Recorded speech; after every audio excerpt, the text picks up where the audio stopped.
Good evening everyone. मैं आ चुका हूँ आज की अपनी नई वीडियो को लेके। तो आज की वीडियो भारत में लोक प्रशासन पब्लिक एडमिनिस्ट्रेटिव पर है, जो कि फर्स्ट सेमेस्टर स्टूडेंट्स के लिए काफ़ी इंपॉर्टेंट होने वाली है। तो मैं आज इंपॉर्टेंट क्वेश्चन बताऊंगा जो कल के एग्ज़ाम में प्रॉब्ली 100% आ सकते हैं। तो वीडियो अच्छी लगे तो वीडियो को लाइक ज़रूर करना और हमारे चैनल को सब्सक्राइब ज़रूर करना। तो आज का हमारा टॉपिक रहेगा भारत में लोक प्रशासन और यानी पब्लिक एडमिनिस्ट्रेटर। तो इसके जो इंपॉर्टेंट क्वेश्चन है मैं आपको वो बताऊंगा, तो आप लोग ध्यान से देखना और स्क्रीनशॉट सेव करके रख लेना और स्टडी अच्छे से करना। तो मैं आइए मैं दिखाता हूँ आपको। तो गाइज आप लोग स्क्रीन पे जैसा कि देख सकते हैं कि यहाँ मैंने इंग्लिश और हिंदी मीडियम दोनों मीडियम के लिए इंपॉर्टेंट क्वेश्चन बताए हैं, तो आप लोग पढ़ लेना। तो पहला क्वेश्चन है, what is the public administration and discuss the significance, यानी लोक प्रशासन क्या है, इसके महत्व के बारे में बताना है। दूसरा question, discuss the evolution of public administration is the discipline, यानी एक विषय के रूप में लोक प्रशासन के कार्य की विवेचना करें। तो सबसे पहले आप लोग ये पढ़ लेना कि लोक प्रशासन है क्या, यानी पब्लिक एडमिनिस्ट्रेशन है क्या, इसके बारे में पढ़ लेना। उसके बाद तीसरा क्वेश्चन है हमारा, discuss Taylor citizen management theory, यानी टेलर का वैज्ञानिक प्रबंध किस सिद्धांत की विवेचना है, यानी जो टेलर है उसका क्या सिद्धांत था और वो किस प्रबंधक से है उसके बारे में बताना है। तो आप ये वाला क्वेश्चन पढ़ लेना है, मोस्ट इंपॉर्टेंट बता रहा हूँ, टॉप 50 क्वेश्चन। उसके बाद निर्णय निर्माण सिद्धांत में हॉर्बर्ट साइमन का योगदान की विवेचना करें। Discuss the Herbert Simon contribution to the decision making theory, इसके बारे में बताना। फिर पांचवा क्वेश्चन आपका आता है, what is development administration, discuss the main elements of the developer administration, यानी विकास प्रशासन क्या है, विकास प्रशासन के मुख्य तत्वों की विवेचना करें। ये इंपॉर्टेंट है, ये आ सकता है, इसे आप लोग पढ़ लेना। फिर उसके बाद आता है क्वेश्चन 6, लोक नीति को परिभाषित कीजिए, लोक नीति के निर्माण कार्य की प्रक्रिया क्या है। आप ये लोक नीति वाला पढ़ के चले जाना, ये आता है, दो क्वेश्चन आएंगे इसके। Define the public policy, discuss the process of the formulation, यानी ये आप पढ़ लेना। फिर उसके बाद सातवां क्वेश्चन आता है, write short note to any two, यानी आपको यहाँ पर शॉर्ट नोट देखने को भी मिलेगा जिसमें से आपको एनी टू करने होंगे। तो मैं आपको दिखा देता हूँ वो कौन से हैं। तो सबसे पहले आपका आ सकता है, लोक तथा निजी प्रशासन क्या है, पब्लिक एंड प्राइवेट एडमिनिस्ट्रेशन। तो मैं आपको कह रहा हूँ एडमिनिस्ट्रेशन क्या होता है वो पढ़ के चले जाना। मेरी इंग्लिश थोड़ी वीक है तो आप लोग समझ जाना। तो उसके बाद आता है पार्ट बी, लोक प्रशासन का तुलनात्मक उपागमन, यानी compare approach of public administration.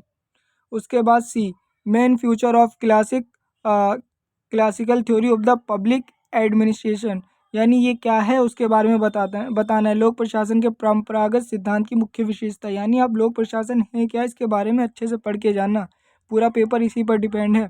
तो changing the nature of public administration, यानी जो लोक प्रशासन के बदलते स्वरूप, यानी कैसे बदला कैसे हुआ, ये सारी चीज़ें आप पढ़ के चले जाना। तो मैंने आपको बता दिया, एक बार आप लोग देख लो। ये रहे आपके इंपॉर्टेंट क्वेश्चंस, जिसको स्क्रीनशॉट सेव करना है वो लोग कर सकते हैं। ये देख लो।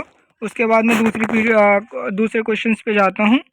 तो दूसरे क्वेश्चन में आठवां जो हमारा क्वेश्चन है, what was the structure of civil service in the British India and what were the condition of their promotion, यानी ब्रिटिश सरकार में सिविल सेवाओं की संरचना किस प्रकार रही और उनकी पदोन्नति की शर्तें क्या रही, यानी वो जो ब्रिटिश सरकार थी उनकी सिविल सेवाएं कैसी रही, पब्लिक इसमें संरचना किस प्रकार रही, उनकी पदोन्नति की शर्तें क्या रही, इसके बारे में बताना है, ये भी पढ़ लेना।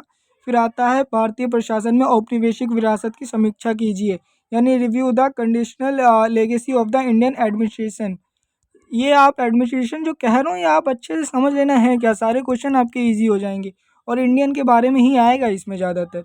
उसके बाद 10वां question, explain the role of the Indian prime minister and cabinet secretary, यानी आपको बताना है भारतीय प्रधानमंत्री व कैबिनेट सचिवालय की भूमिका बताएं, इन दोनों में डिफरेंस बताना है, इनमें क्या डिफरेंस है, इनकी भूमिका क्या है, विशेषता क्या है, ये सारी चीज़ें।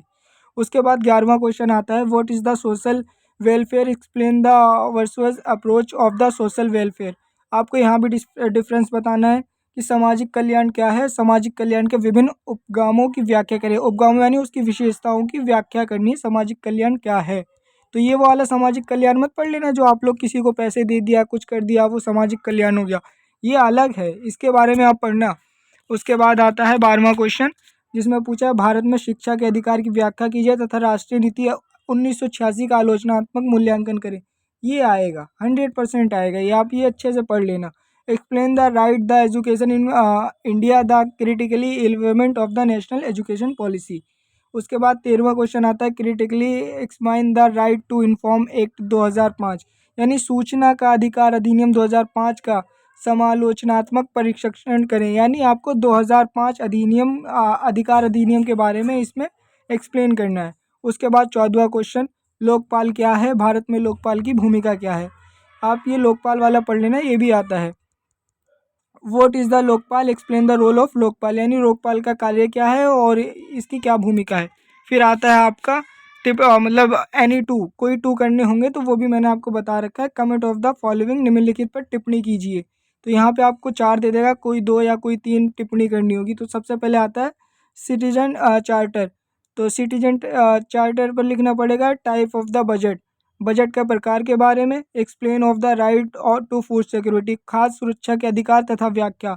Determine of the E government, यानी ई गवर्नेंस के आयाम। ये ई गवर्नेंस वाला आप लोग पढ़ लेना, ये आ सकता है, ई गवर्नेंस पढ़ लेना। तो ये आपको मैंने इंपॉर्टेंट क्वेश्चन बताए थे जो कि कल एग्जाम में आ सकते हैं। आप लोग इसे अच्छे से पढ़ लेना और अच्छे से अपनी तैयारी करना। जिसको स्क्रीनशॉट लेना है ये ले लो, ये रहा। तो वीडियो अच्छी लगे तो वीडियो को लाइक ज़रूर करना और हमारे चैनल को सब्सक्राइब ज़रूर करना और आगे भी शेयर करना। इस वीडियो का टारगेट 1K रखा गया है, तो आप लोग 1K कंप्लीट करवा दो और हमारे चैनल को सब्सक्राइब ज़रूर करें। धन्यवाद।